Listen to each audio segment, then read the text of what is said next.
بسم اللہ الرحمن الرحیم۔ آج ہم گفتگو کریں گے ایک ایسے پتھر کے متعلق جس کی خاص صفت لوگ یہ بیان کرتے ہیں کہ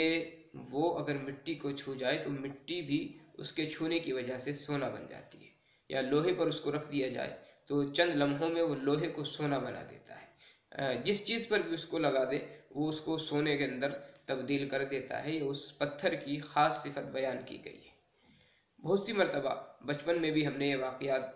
اپنے بڑوں سے سنے ہیں، کتابوں کے اندر بھی اس طرح کے پتھر کا تذکرہ ملتا ہے، لیکن کوئی آدمی ایسا نظر نہیں آیا جس نے یہ دعویٰ کیا ہو کہ ہاں میرے پاس پارس پتھر موجود رہا ہے۔ اگرچہ قصے اور کہانیوں میں بہت سے لوگوں کا تذکرہ ملتا ہے کہ جن کے پاس یہ پتھر موجود ہوا کرتے تھے، یا بہت سارے بزرگان دین کا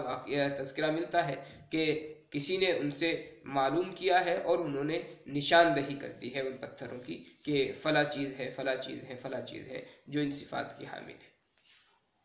اگر ہم اپنے معاشرے پر نظر ڈالیں اور اپنی ذاتی زندگی کو دیکھیں تو ہماری زندگی میں بھی بہت سارے ایسے مراحل آتے ہیں۔ ہم تلاش کرتے ہیں کوئی ایسی چیز جو ہمیں کامیاب بنا دے، کوئی ایسی چیز جو مال و دولت سے ہمیں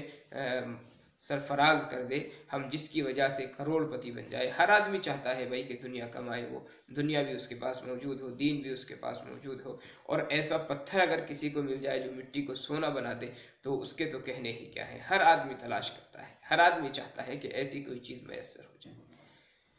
اگر ہم اپنی زندگی پر نظر ڈالیں تو حقیقت یہ ہے کہ ایسے پتھر ہمارے آس پاس میں ہی موجود ہوتے ہیں، لیکن ہماری کوتاہ نظری کہیے یا ہماری کم عقلی کہیے کہ ہم ان پتھروں کو پہچان نہیں پاتے، جس کی وجہ سے ان کو بے وقت سمجھتے ہیں اور یوں ہی عام پتھروں کی طرح ان پتھروں کو ڈال دیتے ہیں۔ بہت سی مرتبہ ہمارے ہاتھوں میں وہ پتھر آئے ہوں گے، بہت سی مرتبہ ہم نے ان پتھروں کو چھوا ہوگا، لیکن ہم تو سونا نہیں بنے۔ کیوں؟ اس لیے کہ ہم نے ان پتھروں کو پہچانا نہیں ہے۔ اس کے لیے ضروری ہے بھائی کہ آپ پتھر کو چھو رہے ہیں تو اس کے چھونے کا کوئی نہ کوئی طریقہ بھی متعین ہوگا۔ صرف مس کرنے سے اور چھونے سے تو پتھر سے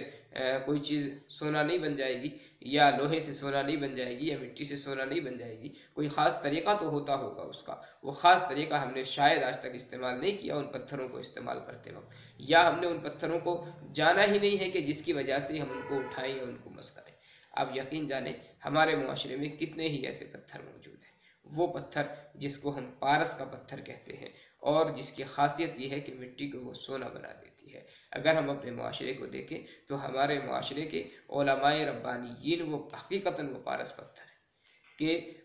کتنا ہی مٹی جیسا بے حیثیت انسان، بلکہ اس سے بھی کہیں گزرا انسان، جب علماء ربانیین کے ساتھ میں چند لمحے گزارتا ہے اور اللہ کے حوالے اپنے آپ کو کر دیتا ہے اور بزرگان دین کے حوالے اپنے آپ کو کر دیتا ہے، تو وہ بزرگان دین اس آدمی کو سونے سے کہیں زیادہ قیمتی بنا دیتے ہیں۔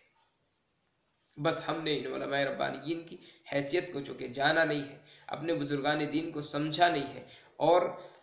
ہمارے اندر چونکہ بزرگان دین کے تعلق سے اور علماء ربانیین کے تعلق سے بہت ساری غلط فہمیاں بٹھا دی گئی ہے، ہمارے ذہنوں کو خراب کر دیا گیا، تشویش میں ہم مبتلا ہیں اور متوحش ہم علماء ربانیین سے ہو چکے ہیں، جس کی وجہ سے ہم ان علماء ربانیین سے فائدہ نہیں اٹھاتے۔ آپ یقین مانیے، آپ اپنے دلوں کو صاف کر کے، دلوں کو خالص کر کے ان علماء ربانیین سے تعلق قائم کر کے دیکھیے، یہ پارس پتھر سے کسی طرح کم نہیں ہے، بلکہ اس سے کہیں زیادہ ہے، اور اس سے کہیں زیادہ باحیثیت یہ آپ کو بنا سکتے ہیں جیسا کہ ایک پارس پتھر کسی مٹی کو بناتا ہے۔ بس شرط یہ ہے کہ اپنے دلوں کو خالص کریں اور پھر ان علماء ربانیین سے اپنا رابطہ مضبوط کریں، اور پھر دیکھیں کہ یہ آپ کو کتنا باحیثیت بناتے ہیں کہ ایک سونے اور چاندی کی جتنی قدر و قیمت ہو سکتی ہے اس سے کہیں زیادہ قدر و قیمت پھر آپ کی